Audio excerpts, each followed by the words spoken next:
And now, a little bit more cheery from FontyAnyah. Yay!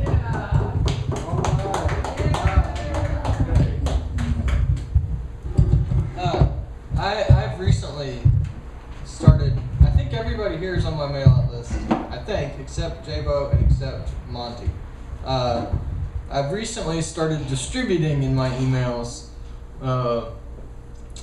something I'm calling the voice of Austin. I love where I live. I love the people I live it with. Since it's not my place, I don't own it. It's just something we share. And if we're all lucky and the moment happens, then I'll share some of it in song.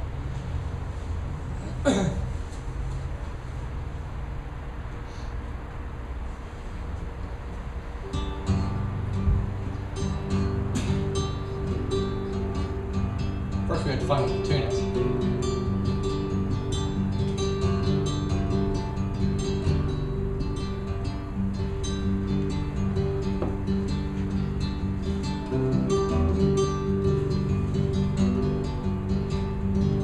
I'm probably just like anybody else.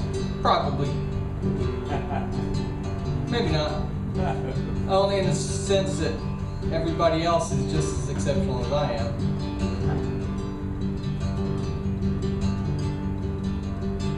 I happen to know what I like.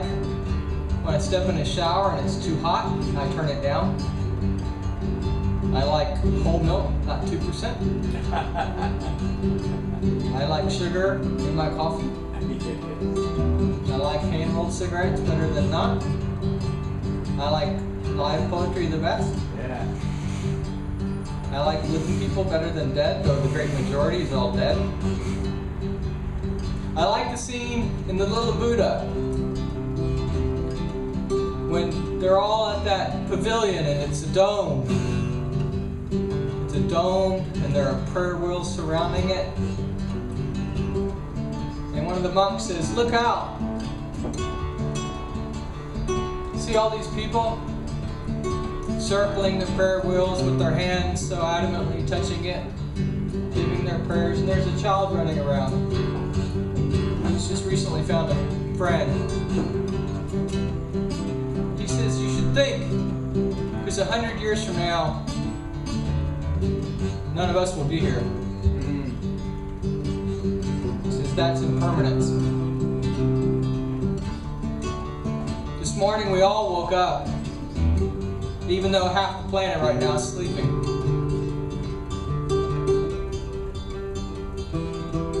The voice of Austin is one where you can sit, do absolutely nothing, which my daughter doesn't think is possible. My son doesn't think is possible, but my daughter says yes. You can do it, Ian. And you can feel, or at least you allow yourself to feel, every city member's shoulder against yours.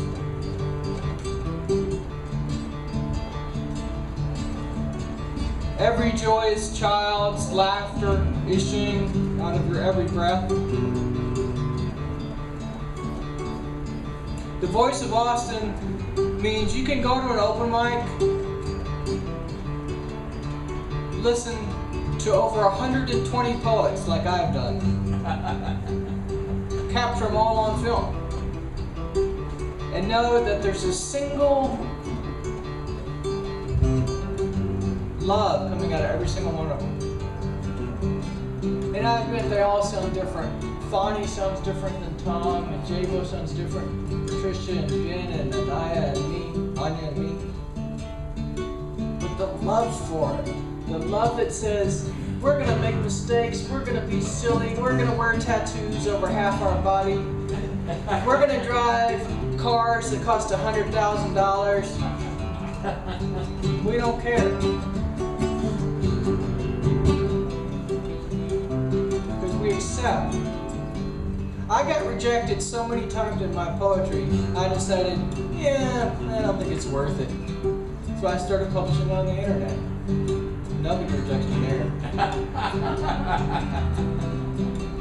The voice of Austin is a very simple thing.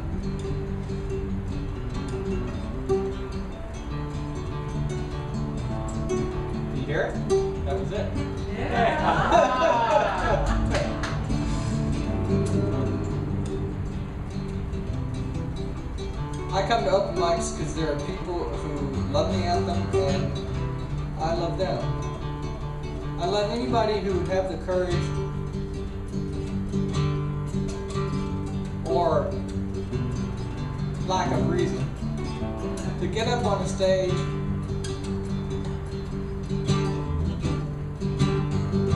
hang on a second, I think this is the guitar part.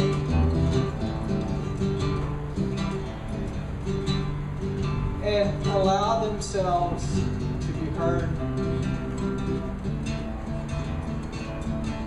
It's why I say freedom of speech is not a right, it's an obligation.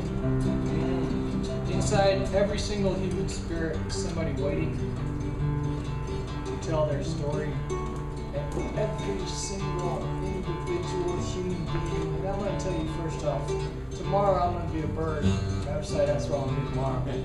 Or a rock or a fish or something. But tonight I'm a human being, so I'll speak to them. Inside every single human being, there is an eye looking out, dumbfounded, dismayed, confused, happy, joyous, excited. That's why we have poets to list all those words and write them into poems. I think poetry makes the world a better place. I don't know how many souls it saved, me being one. Thanks for listening. Let's let the guitar finish up.